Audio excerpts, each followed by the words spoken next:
102 десятки працівників та кілька різновидів спецтехніки. На набережній магістралі повним ходом триває реконструкція проїжджої частини. За словами підрядника, покриття тут давно потребувало ремонту.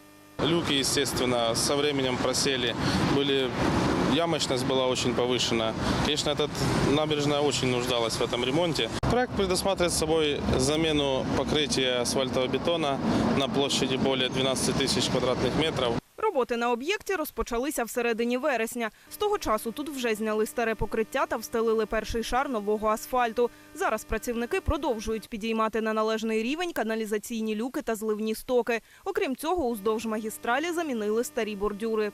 Демонтировали полностью все бордюрные камни. Это почти 1700 метров. Их уже установили полностью. По обеим сторонам?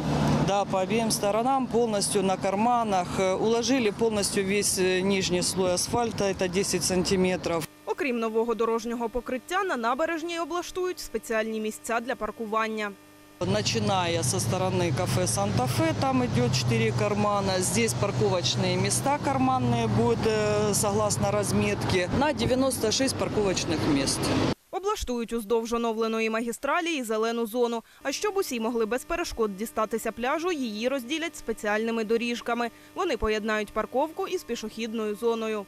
Далі буде зроблена технологічна така, називаємо її пішохідною зоною вдоль бордюра, а далі будуть зроблені такі переходи пішохідні для того, щоб людина могла залишити своє авто і перейти там на зону відпочинку ось таким чином. Мер наголосив, що нині місто приділяє значну увагу саме капітальним ремонтам міських магістралей. Це дає можливість виконувати усі роботи більш якісно, щоб більше не повертатися до проблемних ділянок. Окрім цього, усі ремонти доріг мають гарантійний термін. А у разі появи будь-яких дефектів підрядник зобов'язаний усунути їх власним коштом.